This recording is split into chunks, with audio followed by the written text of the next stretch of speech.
Hi there, I'm Lindsay Weirich, also known as the Frugal Crafter, and today we're going to talk about craft fairs. I love exhibiting at craft fairs. I love meeting people, and also I really enjoy making some extra money that I can use maybe for holiday shopping or for other needs that I might have.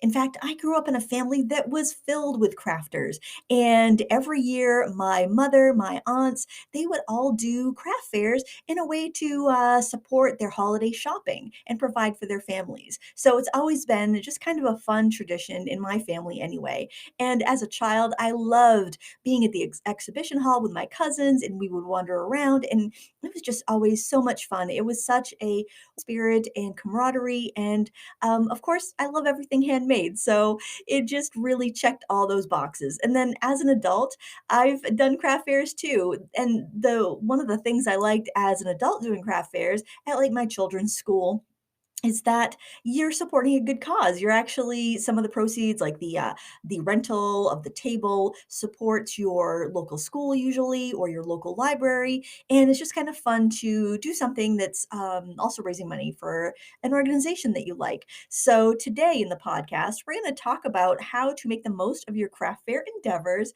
and some tips for making things that will sell. So hopefully your next craft fair will be a success. So, my first tip for you is to research the craft fair that you're considering exhibiting at. And by research, you can talk to the organizers, you can ask them about how many vendors you get, about how much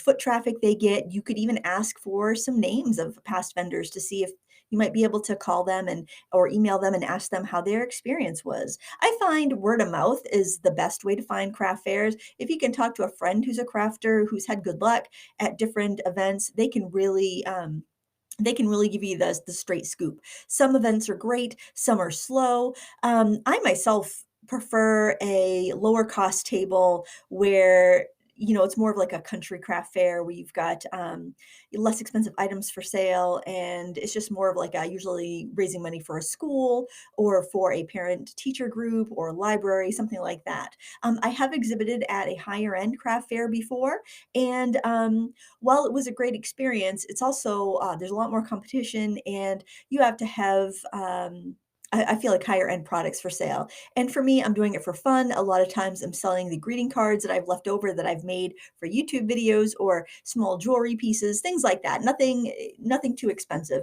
In fact, a lot of my sales are in the $5 to $10 range. So you got to kind of know what you make and make sure that the value of what you're selling matches the craft fair that you're exhibiting at. If you're making handmade pottery or you're making hand knitted garments, those are more expensive items, or cutting boards, things like that. You probably want to be at a craft fair where the average sale is closer to $40 or $50. Whereas if you're making paper crafts like I am, or small pieces of jewelry, a craft fair that's a little bit more down home that has less expensive items would probably be a better fit. So matching your craft to the fair you're considering is a huge benefit, something you want to consider. Now, something I like to ask organizers of a craft fair before I decide to exhibit is what sort of crafts are other people selling? Because I will often sell greeting cards, handmade watercolors or hand painted watercolors. And handmade jewelry. And I want to know if there's going to be a ton of other people selling the exact same thing. So by asking, you can determine, so, like, say watercolors is what you're going to sell. You would want to make sure that maybe you are the only watercolorist, or maybe there's only a couple, or maybe the other watercolorists might specialize in landscapes while you specialize in florals, just to make sure that what you're doing is not going to be the exact same thing as somebody else. If everybody at a craft fair is selling jewelry, it's going to be really difficult to have your design stand out. So, kind of just ask what other people are selling. And sometimes they actually do a first come, first serve exclusivity process where they won't allow two people that sell the same things to be exhibiting at the craft fair. And I think that's really nice as long as they do have enough vendors that it brings in enough it brings in enough customers. Another thing you may want to ask is whether or not the fair will accept direct sales companies. So sometimes you'll have, and I notice this a lot in like the school type of craft fairs that I tend to do, is there'll be like somebody selling Scentsy and somebody selling Tupperware and somebody selling Pampered Chef and things like that. So a lot of times these craft fairs will have an exclusivity type arrangements so they don't have two Pampered Chef people there or two Tupperware ladies or two Avon sellers there.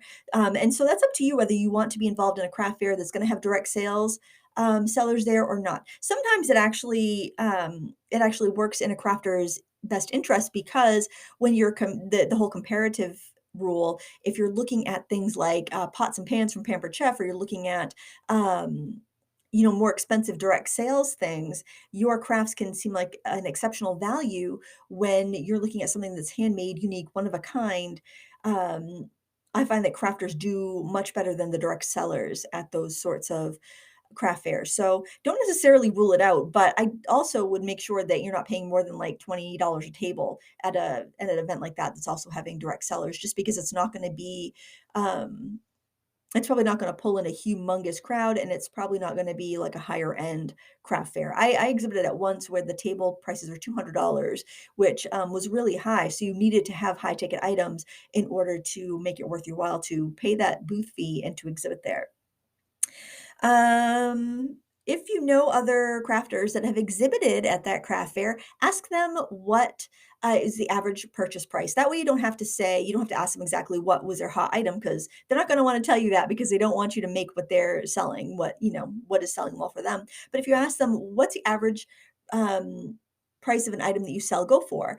And they might say, well, my average price is $5, or the average thing that sold was $2 or $10. That's really good to know because if you know that most people are purchasing things for $5 at this craft fair, you might not want to bring your $50 hand knitted scarves or your $50 cutting boards. You might want to try to focus on some things that are going to be more affordable for the average clientele there.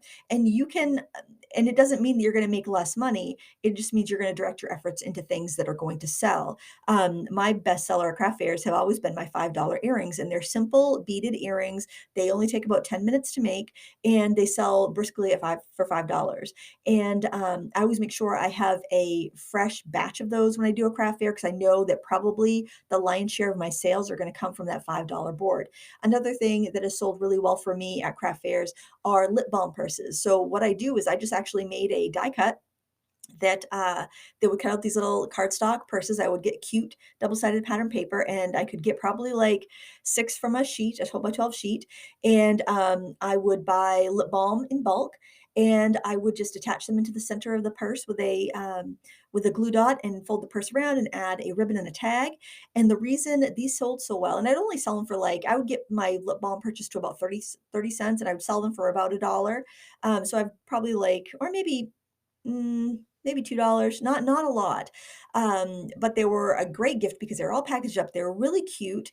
And a lot of times women would come in and buy like 20 of them, or they would special order them because they were just great to give to all the women in their office and or to teachers or to, just they want to have a bunch of those inexpensive gifts of tokens of appreciation to give to people that they know and that they appreciate. And maybe they're going to team that up with a gift card, but if not, it's still a really cute token. And it's just a nice kind of Merry Christmas, thank you type present. And you could also even hang them on a Christmas tree, which made them also like an ornament, and you can kind of keep them out of the way until you are ready to gift them. So that was always a really popular seller. But the key to that is getting the cost down. There are sellers online that will sell like bins of lip balms. Usually from places that sell ingredients to make candles and lip balms and soap and things like that. They will often sell bulk bins of lip balms because they are such a great craft fair seller. And people just have the bins out and sell them for $1, and they pay about 30 cents for them, but there's really not a lot of work into that. And you can make up quite a bit, and also that brings people to your table, so they might be back to buy other things. And they only take a few seconds to make, so even though you're not making a huge amount of money on it, you do have a really high profit margin on those. Little notebooks are great too. You can use up a lot of scraps that you have if you're a paper crafter, bind up little notepads And they're really novel and cute. And you can sell them for $1 or 2, and they're something that the average person wouldn't have access to make on their own. And you get to use up a lot of supplies. So when I'm going in to do a craft fair, the first thing I think is, what can I make with what I already have that will sell? One mistake I've seen people get into when they're doing craft fairs is they think they have to run out and buy the latest and greatest of everything and make up their stock with that. And what they don't realize is that the average customer at a craft fair is not aware of what pattern paper came out this year. They're not aware of what fabric came out this year. If you're making doll clothes and you make them with fabric that you've had in your stash for 10 years, people aren't really, they're gonna buy them because 'cause they're cute and you have really good skills and you're making high quality things. They don't care that it's not the latest Moda release of fabric that has just hit the shelves. They don't know. The average person doesn't know. They just wanna buy cute doll clothes for their kids to use with their American Girl dolls and things like that. So, you don't need to rush out and buy the latest and greatest patterns. Use what you have, because if you can do your first craft fair, especially your first one, and use up the stuff you already have, then you'll have money to invest in what actually sold and what you'd like to make for your next one. If you decide you want to do it again, it's not for everyone. Sometimes the work you put into it cannot feel cannot feel equivalent to the return you get out of it. Kind of like when you have a yard sale. I always tell somebody when they're going to have a yard sale to multiply the work you think it's going to take times two and divide what you think you're going to make in half, and then you'll be just about right. I guess you could apply that to craft fairs too, but I find it can be hit or miss depending on the clientele you get, and like how the weather is that day and all of that. So just kind of keep that in mind. Another tip would be, if you have a friend that's a crafter that sells something complementary but different to you, invite them to split a table. If you're not sure if you have enough to fill a table, or if it's more than you want to spend, or you just want some company for the day, because it's fun to do these with friends, or get tables next to each other. So if you have a friend that wants to do a craft fair too, and you both can fill a table, ask the organizer to put you together when they map out the floor plan, and that way you'll have somebody that can watch your table when you have to run to the bathroom or grab a bite to eat. And if you don't have a friend that's going to be exhibiting with you, make friends with the person that's next to you. That way you can keep an eye on each other's table if somebody has to step away for a second. And I have not ever found anybody at a craft fair to be dishonest, or I mean, obviously it can happen, but generally people that are doing craft fairs are doing it because they really enjoy crafting. They're trying to make some of their money back, or they have a handmade business, and it's just another way that they sell their crafts in addition to like a website and whatnot. Another thing you might want to consider when you are doing your craft fair, especially if you think this is going to be a long-term thing, is you may want to consider taking credit cards. Now, if you're selling smaller items at a school craft fair, most people are accustomed to bringing cash for those purchases, so I wouldn't go and set up a credit card account just for that. But if you're going to do a higher end craft fair and there's not an ATM available, I would definitely recommend having the credit card versatility. You can use apps like Stripe right with your telephone, right with your cell phone. There's a little plug-in swiper that you can get for both Stripe, Square, and PayPal, so you can take money easily. Often, a lot of times with cash apps like PayPal and Venmo, you don't even need to have a credit card. They could just PayPal you the money there, and if you have data or Wi-Fi, you can check to make sure the money's in before you release the product to them. So you don't even need to really accept credit cards, as long as the clients have those apps. But it's not a bad idea if you're going to do a lot of craft fairs, or you're going to be selling more high end products. So kind of keep that in mind if that's something that you think you want to do long term. I've never accepted credit cards, but I've pretty much only done the smaller craft fairs. You might end up losing sales if you sell more expensive things. I find that in a lot of cases, people will run to an ATM, or if it's something inexpensive, like under $10, they'll just pay cash for it. And also, when you have smaller transactions, the credit card fees can really eat into your profit. So either plan for that and add it into the price, or take cash only. So that's just something to consider. There's never any, yes, you definitely should do this because it's worth it. It isn't. If you're selling everything's under $5 on your table, then taking a credit card is going to cut into your profit, unless you are, well, it's going to regardless, but it would be worth it if you're, selling, if somebody's making large purchases, like they're buying, you know, 20 items or something like that. But for smaller purchases, it can actually inhibit your profit. You'll want to make sure you have change when you go to do a craft fair. And what I do, I know this isn't totally attractive, but I wear a fanny pack. And I have a fanny pack with cash. I keep coins in the front pocket, lots of quarters, but I just make sure I have a bunch of coins. And then I also have lots of small bills because you will have a lot of people that'll pay with 20s, and I just make sure I keep my money organized, ones, fives, tens, 20s in that order so that I can quickly make change when I need to. You could also use a cash box, but I like the fanny pack because you have that money on you. So if you do have to run to the bathroom, you don't have to leave your money with anybody else, which I think is handy. And if you get distracted, you don't have to worry about a cash box getting taken. So that would be my advice. A lot of people will pay in exact change, but especially if you have everything priced in even numbers, such as 1, 5, 10, and then it's usually early on in the day where you kind of need that change because people are just getting out. They don't have smaller bills. They're making their first purchases, and you don't want to turn away a customer because you don't have exact change. So hit the bank or well, I guess you need to hit the bank. Hit the bank the day before and make sure you get those small bills that you need. And I definitely would recommend pricing in even increments. And I would also recommend giving bulk discounts. So, like those cash cow products I was telling you about, the 10-minute earrings that I sell for $5 a piece, I usually have $5 each or 3 for 10. Most people will do the 3 for 10, especially if it's around Christmas. They're buying things for gifts, for stocking stuffers, for friends at the office, to make little gift baskets for their girlfriends. Most of my clientele are women, so I'm generally making things that will appeal to women and that women will buy for their female friends. So know your niche. If you are somebody that's making gifts that they gear to men, know your niche. One great seller that we did was my husband would make cutting boards, and they'd range for like usually the $20 to $50 range, and he'd also have $5 bottle openers that he could make from scraps, and those sold so well, and people loved buying those or 10, maybe they were $10. People loved buying those as gifts because we'd have magnets on them, so they would stick to the fridge. They were very beautiful and they were super useful. So keep that in mind. Things that can be that are very useful and beautiful and appeal to that aesthetic. Something it's not going to take up clutter. It's not going to make a lot of clutter because it's going to stick right on your fridge.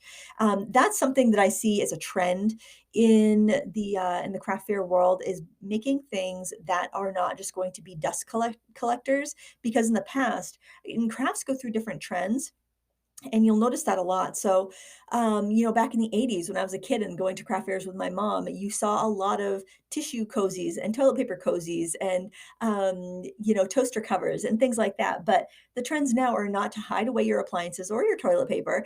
Those leaving those things out is completely fine and stylish. But the things that are more popular are things that are beautiful, minimalistic, useful, utilitarian, and handmade. People love the handmade right now. So things like pottery, ceramics, knitwear, woodworking, those things do very well. So if I'm going to be exhibiting at a higher end craft fair or a craft fair where I know those types of products are going to be sold, greeting cards do very well because people will buy a greeting card, a birthday card, a Christmas card, a thank you card. They'll buy something to go with another gift that they purchased. So I'm still keeping in my $5 range where I tend to sell products, and it is a product that's going to go with almost anything anybody else is selling. I find that jams do really well too, jams and jellies and spice blends, things like that, because those are always fun. They're fun to buy for yourself, to try something new. They're fun to give as gifts because who doesn't love to get like a consumable gift like some jams or some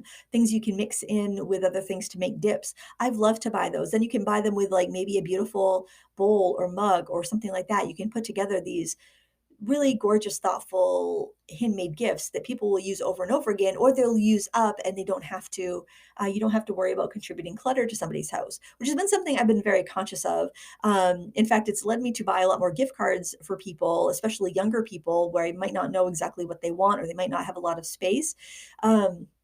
But when you know somebody's aesthetic, a beautiful coffee mug, a beautiful bowl. I bought these bowls for my sister once, and they were soup and cracker bowls. And so they had these partitions. It was a bowl, and it had an area for you to put crackers or chips, and then an area for chili or soup. And I just thought they were so beautiful and so nice to use because you could take them into the living room when you're watching a football game.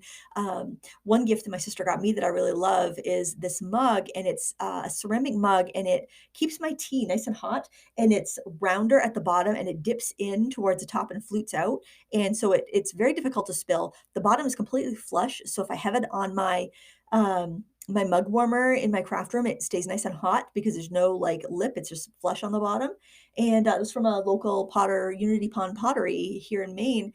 And I love that. I love that mug. Actually, she got me two and I broke one. And I was so bummed because those were my favorite mugs. So I think I might have to put a hint out there that I would like some more of those mugs for Christmas because I'm always so sad when that one's in the dishwasher because it's my favorite mug. So when you find something like that, like a gift like that, that you know has been really well received, that's something that you can keep in mind and have on hand to give. It's also something that you can think of, what can I make? You know, if you've been selling, you sell a product and people come back and say, can I order some more of those? I got to tell you, that was such a perfect gift. When you start hearing that, maybe, okay, that's something I want to bring back this year. I want to bring it back in colors that are a little more trendy this year and use that as a guide. Now let's talk about some things to maybe avoid when you're doing craft fairs. So, I would go to a craft fair. If you can find a craft fair before you're ready to exhibit, I would go and take a look at what's selling because what you want to avoid are the cookie cutter projects that you see 5 booths selling. So something that's been really popular in my area over the past couple of years are signs with words that hang on the wall. And they started off showing up in the higher end decor shops, and then they started being made by a lot of crafters that have Cricut machines, and they would do the words out of vinyl and stick them on a frame, a glass frame, maybe put like a picture in behind, or maybe keep it really simple. And they're pretty, they're quick to make, but they're kind of saturating the market right now. So if you focused your entire booth on those, chances are somebody has been there first and done that already. So you want to be careful not to be doing cookie cutter things that a lot of other people are doing. So just kind of keep that in mind. I know there's a lot of Facebook groups that will be promoting these different crafts, and because they're promoting the machines to make them. So just be aware that if it's quick and easy and the machine is really popular that you're using, chances are there are other crafters that are already selling that. And you just want to make sure that you're not putting all your eggs in one basket and you're not putting all your time and resources in making those projects. Because often when you get a project like that that gets really saturated, the price starts to drop, and then you're not making the profit on that item. And then you're sitting on a lot of inventory that might be difficult to move as the trends change. Um, Let's see. And I'm trying to think if there's anything else that you want to avoid. I guess I would recommend making sure your packaging is nice and fresh and crisp. You want to avoid shop worn things. So if you've been carrying the same stuff from craft fair to craft fair, and the packaging is looking dog eared and looking kind of crinkly and messy, then you might either want to repackage those items or put them in a bin like a bargain bin or something like that. I don't see anything wrong with that. Some crafters might say don't do that, it devalues your work, but I would say no, people like to get a deal. What's been very successful to me when I have some shop worn items, like maybe like I have some of last year's earrings kicking around. Well, trends change a little bit and my style changes a little bit every year. So I want the new launch of products to look a little different. And so those older ones, what I'll do is I'll do grab bags, and I'll do and there is not a lot of profit in these grab bags, but it moves my inventory out, so that's why I do them. But I'll put like a couple $5 earrings in. I might put a necklace in or a bracelet. I might put some bookmarks. I might put some greeting cards. I mean, I generously stuff these bags with things I don't want to repackage. I don't like to repackage stuff for a couple of reasons. For one, I feel like it's wasteful. Like those cello, it's kind of like you have to use the cello wrappers on your greeting cards, or they'll get damaged and then you won't be able to sell them or use them. But I hate the plastic packaging, the fact that they're so wasteful. So I don't want to take a card that wasn't selling out of a package and put it in a new package. Even though the card's good and it's still cute and it's still definitely giftable, I would much rather take those, make a bunch of grab bags, sell them for $5 or $10 and move them. And a lot of times the people that are buying the grab bags are going to be kids, and they're going to be so thrilled to get a cute pair of earrings or a necklace or some greeting cards, things like that for their parents or for their aunts. Like I said, I do projects that mainly appeal to women. and it's a great way to move those products, and I have people that come up to me, like, and they'll be like, "Do you have grab bags this year?" Because they know what an amazing value they are, and they don't care if the packaging is a little crinkled, like the cellophane's a little crinkled, or that they were last year's cards. They just wanna stock up their card stash so that they have them for the upcoming event, like, occasions in the year. So it's a great way. It's also a great way to kind of like, um to kind of reward those repeat customers that know you do these grab bags, and they're gonna come back and scoop some up. They'll probably buy some new release too, but it's just a wonderful way to be able to get handmade products into the hands of, like, children, maybe the elderly, people that might not otherwise be able to afford a bunch of handmade products, and it turns over your inventory. So, there's a reason why, all the big craft stores get a lot of, shoppers when they clearance items for really, really cheap, like 75% off or 90% off. It's because they want to clear out the inventory and people love to get a deal. So it does give positive vibes, and you're not devaluing your current launch because, or your current products, because it's a blind buy. They're buying it. They don't know what they're getting. Sometimes they'll open the grab bag after they buy it and then buy a couple more because they see what's in them. Um, so I feel like that does not devalue your other products, whereas doing like a 50% off bin might. And people like to get a surprise. So I think it's also part of the gamble of it that people enjoy. And just to make sure that you are offering a good value there, because you don't want to like rip people off. You want them to feel like, oh, I got a special deal. I like, and have them have a good feeling about what you're selling. And another thing you might want to do is take special orders. I mean, that's totally up to you whether you want to do that or not. I typically don't do special orders, but I used to. And the nice thing about that is you know what you're going to be making. Because a lot of the things that I sell at the craft fair, cards and whatnot, are things that I used in my YouTube videos. I'm not really, if I figured out my time, I'm not getting my time out of it. But the money was made on that card by making the YouTube video and then having the ads on the YouTube video. So it doesn't really matter what I sell it for. So I wouldn't do custom cards for that price just because it's just I'm not going to be making my money back on it. So that's up to you. However, I would only do custom knitwear. So I was wearing a cowl for one of the craft fairs and a woman loved it. And she's like, "Could you knit this for me?" And I said, "It's $60." And she's like, "Absolutely, I'll pay it. I love it." And for her to get it and her the color that she liked, and she knew she liked the style, it was totally worth it to her. And I knew how long it took me and how much the materials cost. So it was worth it to me to do it for that price. But I would say inexpensive things, probably not worth doing custom orders, but more expensive things, definitely, because you're guaranteed that sale. So I think that pretty much wraps up my tips for selling at craft fairs. Make sure you're dressed comfortably. One other tip would be demo what you do. So if you have a project, if you sell like knitwear, if you sell watercolors, if you do anything where you can bring kind of a portable kit with you, that's great, because I've had so many people come into my booth because I've been painting little watercolor postcards or bookmarks. And you can even give them with a purchase, give them away with purchases if you want. If you've got somebody spending like $20, you get a free, hand painted bookmark or something like that. But people love to see the process. They love to see the artist at work. And if you're knitting, it can also be a conversation starter. And if you're a little shy, having something like that to do can break the ice a bit, or make you not feel like you're staring down a customer or twiddling your thumbs when they're there. And if you have a slow craft fair or a slow couple of hours, it can really help you pass the time. And my last tip would be, don't pack up early.